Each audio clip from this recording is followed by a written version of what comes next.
Et c'est la troisième partie des aléas du direct à la sauce Équi Sud. Bienvenue en tous les cas. Bon long week-end du 11 novembre avec bien nos invités. On continue toujours. Jean-François Pignon, bonsoir. Bonsoir. Vous avez votre micro. Vous êtes dresseur de chevaux en liberté. Vous êtes gardois aussi ?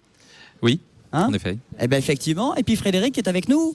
Bonsoir Frédéric. Bonsoir. Frédéric Pétrequin, président du comité régional équitation Languedoc-Roussillon. Tout à fait. Donc, et spécialiste dans le horseball. Voilà. Tout à fait. Bon, bienvenue à tous les deux. Horseball, on va en parler parce qu'il y a la Coupe d'Europe, c'est ce week-end, c'est jusqu'à dimanche. Voilà, bon bah là, pendant qu'on est en train de parler ensemble, la France attaque son premier match donc contre l'Italie. Auparavant, il y a eu donc les deux autres formations qui se sont affrontées et c'est l'Espagne qui a gagné face à la Belgique. Donc Coupe d'Europe qui débute aujourd'hui et qui va donc se poursuivre tout au long du week-end avec la grande finale qui aura lieu donc en ouverture du Grand Prix à l'Arena.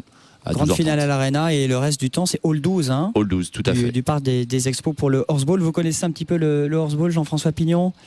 Oui, puis je connais surtout...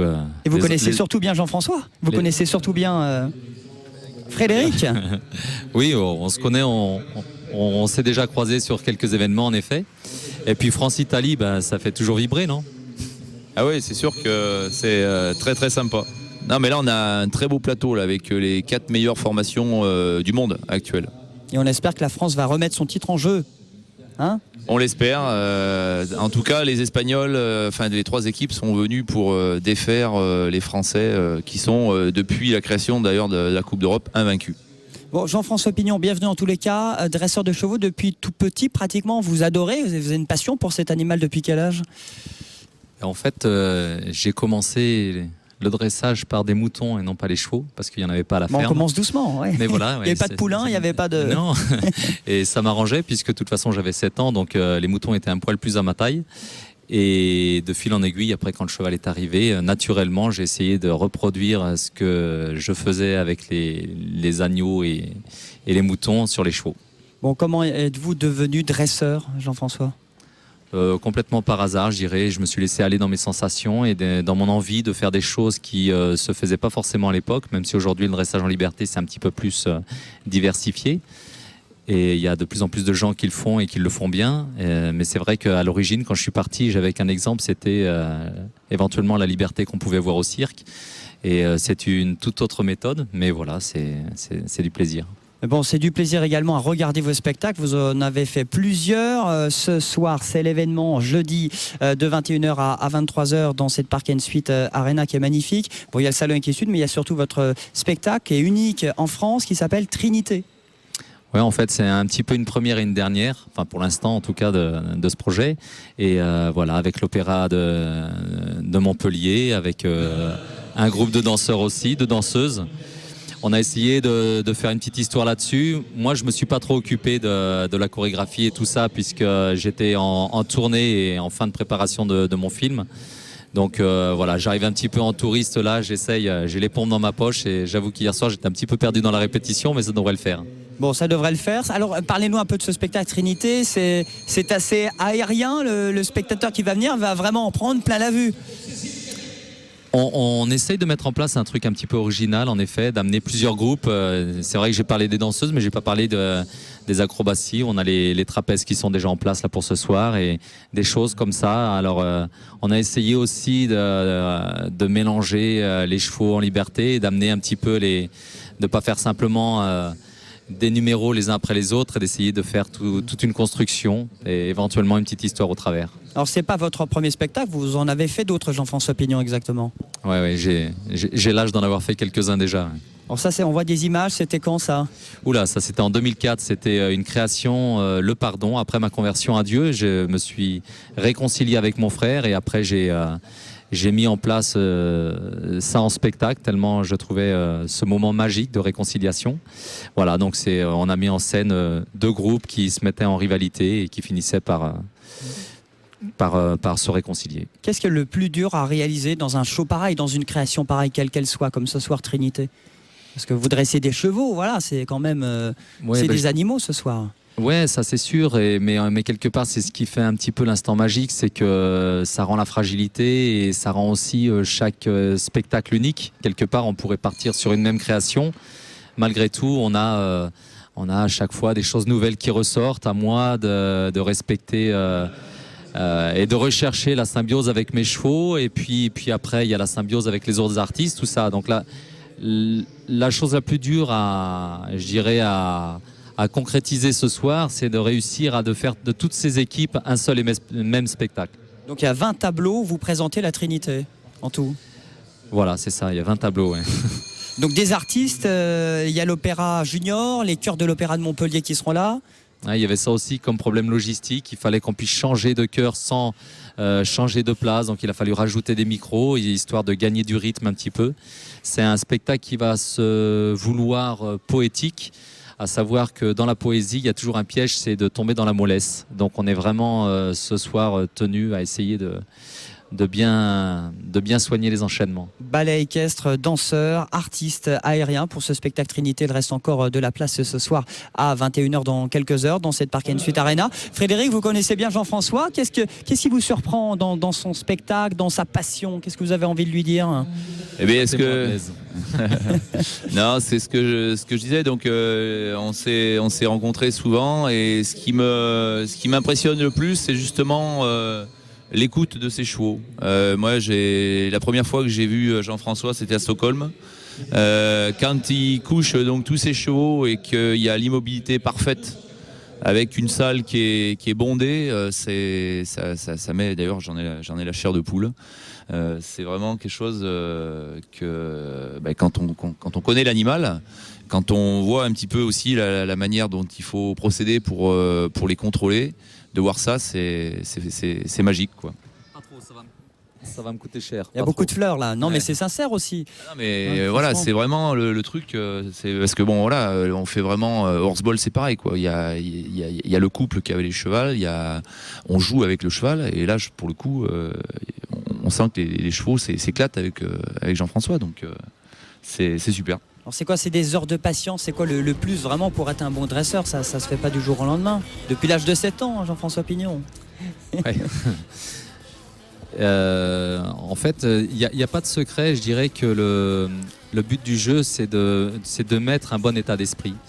Et ce qui m'était difficile à l'époque, c'était de pouvoir être serein en spectacle. Parce qu'en fait, on se met une espèce de tension, des petites pressions comme ça. On veut à tout prix réussir, et c'est déjà une première erreur avec les chevaux. Il faut vraiment arriver et respecter son rythme. Il y a des soirs, je vais pouvoir enchaîner les figures parce que les chevaux sont bien, ils sont prêts. Il y a d'autres soirs, je vais pas pouvoir. En plus, là, j'arrive avec, en plus de cette création, j'arrive pour la première fois à travailler avec la totalité de mes chevaux. C'est-à-dire que j'en ai 7 dans ce spectacle. Et j'ai mis un entier avec les juments. Donc forcément, ça n'a pas aidé les choses. Au début, ça a même compliqué les choses et même tout déréglé. Donc je dirais que ce qui fait la force du dressage, c'est pas la technique, c'est la sérénité qu'on peut y mettre. Alors vous travaillez avec ce sont des juments, des chevaux Justement, il y a tout maintenant. Il y a des juments et un entier. J'ai voulu en fait... je me suis dit que si Dieu avait créé un étalon avec un rème, c'était parfait. Et moi, j'ai voulu le faire, mais je me suis rendu compte que j'étais pas Dieu et que ça se faisait pas comme ça et qu'il a fallu y mettre du travail. Voilà, mais maintenant, ça commence à rentrer dans l'ordre et l'entier est vraiment mignon. Il commence à comprendre qu'en spectacle, on n'est pas là pour s'occuper des filles, mais... Alors vous avez combien de chevaux, de juments? Vous êtes installé où, votre élevage? En fait, je suis installé à une demi-heure d'ici, donc c'est pour ça que j'ai pu amener tous les chevaux, parce qu'actuellement j'ai un moyen de transport un petit peu limité et je peux prendre que 6 chevaux avec moi. J'en ai profité là d'être à proximité pour amener tout le monde. Voilà, parce qu'il faut amener, c'est toute une organisation. On le disait tout à l'heure en première partie avec François Barbance, Frédéric. Voilà, quand vous amenez vos chevaux pour le horseball, voilà, c'est toute une technique, une logistique à gérer. Tout à fait. Il faut savoir que les équipes se préparent depuis de nombreux mois à cet événement. Et entre toute la préparation en amont, la logistique pour mettre en place les terrains, l'accueil des équipes, puis après donc la compétition, ça fait des bonnes tranches de vie. Alors vous réalisez cette création Trinité, vous en avez fait plusieurs, Jean-François Pignon, de spectacles, et notamment vous avez fait une publicité, participé, je crois que c'était la pub Hermès, c'était en mai 2010, on va voir quelques images. Comment ça s'est passé, la pub, comment ça s'est fait? Ça s'est fait avec des gros moyens comme Hermès sait le faire. Donc finalement, là, ça devient confortable. Et voilà, gros budget. Moi, j'ai eu peu de temps pour préparer le cheval qui n'est pas à moi. J'ai loué ce cheval pour l'occasion. J'ai travaillé que 8 jours. Et voilà, bon, un petit peu d'apprentissage avec la colombe, avec la liberté aussi, parce que le cheval était en totale liberté, avec l'hélicoptère. Chose qui n'a pas été facile non plus, parce qu'il avait assez peur de l'hélicoptère. Mais voilà, on n'a pas eu trop de pression, on a beaucoup couru dans les marais et la publicité de ce qu'ils en ont fait, là je trouve ça vraiment chouette. Et ouais, bon, chapeau à eux aussi, au directeur artistique et tout ça, quoi. Bon, chapeau à la jument et chapeau à vous parce que là vous allez réaliser votre premier film qui vous l'avez tourné en ce moment, il sortira sur les écrans Hérault-Gardois en 2012, ça s'appelle Gazelle. Parlez-nous un petit peu de ce film dont le tournage s'est terminé. Oui, le tournage est terminé et j'en suis ravi. J'ai pas eu de nostalgie de fin de tournage parce qu'en fait, il m'a fallu financer ce projet puisque j'ai pas trouvé de producteur. Ça n'a pas été un choix de ma part. J'ai cherché des producteurs qui n'étaient pas vraiment intéressés. Jean-François Pignon dans le monde du spectacle, ça dit un petit quelque chose, mais dans le monde du cinéma, pas grand-chose. On a participé à Danse avec lui il y a quelques années, mais je dirais juste une petite partie d'acteurs et une grande partie de dresseurs, mais bon, ça c'est quelque part derrière les écrans. Et bon, ça n'a pas été facile, mais gloire à Dieu, ça s'est fait. Et aujourd'hui, tout est dans la boîte et on a des images plus belles que ce qu'on espérait, donc je suis ravi. Alors là, derrière la caméra en 2012 en tant que réalisateur, mais en 2007, vous l'avez dit, Jean-François, vous étiez devant la caméra, vous avez participé à ce film et avec vos chevaux, Danse avec lui. Parlez-nous un petit peu de ce film qui date de quelques années. Ouais, ce film a été tourné en 2006. Et voilà, donner la réplique à Mathilde Seigné et Samy Frey, c'est forcément très intéressant. Ils m'ont appris pas mal de petits trucs d'acteurs, puisque moi à l'origine je suis pas du tout acteur. J'ai été embauché en fait pour ce film surtout parce que je dressais les chevaux. Et ils m'ont permis de faire le rôle parce que pour eux c'était plus pratique de mettre le dresseur devant la caméra plutôt que de faire à chaque fois un montage et puis de faire des serrés sur l'acteur et des larges sur le dresseur. Voilà, ils ont pris ce risque-là. Et pour 2012, Gazelle, en fait, là où pour moi c'était vraiment compliqué, c'est que j'étais producteur, réalisateur, acteur. Et donc il a fallu que je sois en même temps derrière et devant la caméra. Et sur des casquettes que je contrôle pas du tout, parce que producteur, j'avais jamais fait pour le cinéma en tout cas, réalisateur non plus. Et non, ça a été éprouvant, je dirais. Mais la finalité est là et j'en étais pas sûr en fait. Avant de vraiment dérocher toutes les images, je me suis dit qu'il y avait quand même pas mal de fois où j'ai perdu les pédales dans ce projet. Mais bon voilà, je suis un peu rassuré aujourd'hui. Vous l'avez vu ce film, Frédéric ? Danse avec lui ? Oui. Oui, tout à fait. Plutôt pas mal. Il est en DVD évidemment, vous pouvez l'acheter. Puis le film sortira quand ? Gazelle en 2012 ? Gazelle en 2012, oui. Ouais, on a la date déjà ? Non, parce qu'on n'a pas le montage encore. Ah, et puis on d'accord. n'a pas de distributeur non le plus. montage c'est compliqué. Ouais, mais on a déjà fait 1 heure là et je craignais un petit peu ce passage-là, mais en fait ça va. C'était tourné dans le coin ? On a tourné un petit peu dans toute la France. On a même été tourné. On voit l'affiche qu'on a fait il y a 2 jours. Et donc tout va vite en ce moment. Un tout petit mot sur l'histoire ? L'histoire, c'est mon histoire, tout simplement. C'est justement mes débuts avec les agneaux. On commence comme ça. Donc à l'âge de 7 ans. Ouais, c'est mon fils qui joue mon rôle. Donc mon fils est un peu plus âgé. J'ai pas refait un enfant pour l'occasion, mais quoique. J'en attends un quand même. et ouais, c'est rempli de symboles ce film en plus. Dans le tournage, on a commencé à tourner les premières images du film en Avignon au mois de janvier. Et on a fait un peu le tour de France parce qu'on a été tourné à Tarbes, on a été tourné dans le Vercors où on a recréé la maison Pignon en fait de là où j'étais quand j'étais enfant. Et puis voilà, on est parti. On a été tourné dans le Petit Colorado aussi, qui nous offre des couleurs incroyables. Ça c'est dans le Vaucluse. Et on y est là, on arrive juste au montage à ce moment-là et les images sont incroyables. Bon, il y a du horseball dans Gazelle ou pas ? Non, Non, désolé Frédéric. Mais il y a du horseball à l'Arena tout au long de ce week-end, qui est la Coupe d'Europe de horseball, Hall 12. La finale, c'est à l'Arena. On va expliquer aux téléspectateurs ce qu'est le horseball. Bien, le horseball, c'est un sport collectif à cheval, où le principe est très très simple, puisqu'il faut donc s'échanger le ballon entre 3 cavaliers différents. Et lorsqu'on a fait ces 3 passes, on peut aller marquer dans des cercles situés de part et d'autre du terrain. Ce qui fait la particularité du horseball, c'est que ce ballon, on n'a pas le droit de le garder plus de 10 secondes. Sinon c'est une pénalité, donc ça permet des échanges rapides qui se rapprochent pas mal du basket. Et quand le ballon tombe à terre, il y a le geste de ramassage qui est un geste très acrobatique qui permet donc de récupérer ce ballon avant de pouvoir refaire 3 passes avant d'aller marquer. Et ensuite, vous connaissez le horseball? J'en ai même fait un petit peu. Ouais. Ah. Quand vous étiez petit. Ouais, mais en fait, vous savez pourquoi la France gagne? Parce que c'est elle qui a fait les règles. Ah. Frédéric? Non, c'est vrai que les Français ont codifié, puisque ce sont les frères de Ponce qui ont codifié le horseball, mais il faut quand même savoir qu'on n'était pas le seul pays à jouer d'un petit peu au horseball, puisque ça a quand même des origines en Argentine. Dans les années 30, j'ai vu que c'est commencé. Oui, c'est ça. Et puis bon, c'est vrai que dans les années 40, même pendant les périodes d'accalmie dans les guerres, ils les faisaient jouer au horseball, justement, pour pas perdre leur équitation, quoi. Il y a de l'ambiance à la Park Suite Arena où les concours de saut d'obstacles se poursuivent. Et il y aura également de l'ambiance jusqu'à dimanche parce que la finale, c'est donc à l'Arena. C'est à quelle heure dimanche la finale de Coupe d'Europe? Alors donc la finale aura lieu dans l'Arena à 12h30 et la particularité de cette année, c'est que c'est en ouverture du Grand Prix, donc du CSI 3 étoiles. Et généralement les matchs, donc comme les spectateurs prennent très vite parti pour une équipe ou une autre, on espère bien que la France sera en finale pour justement apporter un petit peu de piment à cette sauce-là. Et puis garder son titre qu'elle avait eu l'an dernier en Espagne, je crois, ou il y a 2 ans. Oui, tout à fait. Donc le titre, la dernière Coupe d'Europe a été remportée par la France. Et donc effectivement, elles remettent en jeu cette coupe cette année. Et les équipes étrangères sont affûtées par rapport à cet événement, puisque le grand événement qu'il y a eu, c'était la Champions League.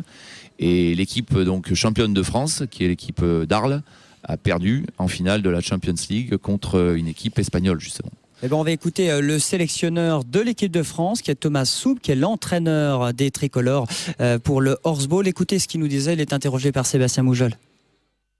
C'était une bonne occasion de faire découvrir le horseball au plus haut niveau et surtout il faut venir encourager l'équipe de France parce que toujours pendant les matchs de l'équipe de France il y a une ambiance du tonnerre et on est un peu comme dans une salle de basket et ça c'est extraordinaire, il faut absolument venir. Alors c'est toute une ambiance, c'est un sport qui n'est pas forcément très connu, qui mérite davantage médiatiser. Oui, parce qu'il a tous les ingrédients, il a le sport collectif, il a le ballon, il a une petite arène, un petit stade en fait, et donc on a une ambiance folle et on a aussi l'équipe de France qui est quand même la panacée au niveau du horseball aujourd'hui. Il faudrait que la France remporte ce titre cette année?